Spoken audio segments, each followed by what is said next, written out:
think the people that consider me to be a top doctor or top plastic surgeon look at the concern that I have for their welfare.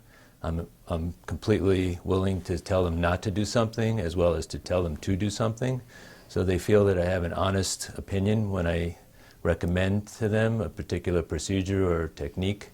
And so they also feel that the outcome from the procedure that I will perform on them has met their expectations and has been a satisfactory one. So I think all of those combine to have them consider me as and very highly in their universe of other choices of plastic surgeons. But what are your credentials like? I mean, do your patients ask you, well, where did you go to school? How do I know that you are as good as everybody says you are?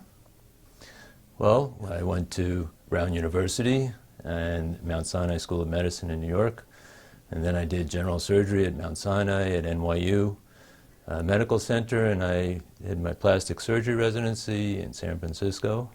And I did additional fellowship with Dr. Bruce Cannell, who's a renowned plastic surgeon in our specialty in aesthetic facial procedures, and I additionally went to London, England to do craniofacial surgery operating on children with birth deformities, worked at Great Ormond Street, which is the famous children's hospital over there.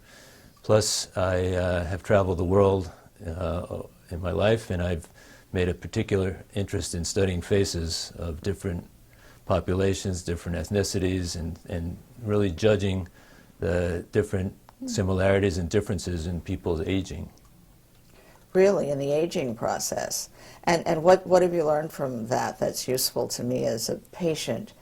How does that help your practice? Well, I think just like in any field of medicine, making the diagnosis is key.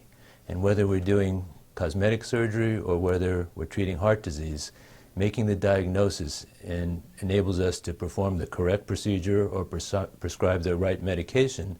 And so having an understanding of beauty, of aging, of facial anatomy, particularly when we're talking about the face, of course, is essential to get a good outcome, because knowing what to do, as I said earlier, as well as what not to do, is essential.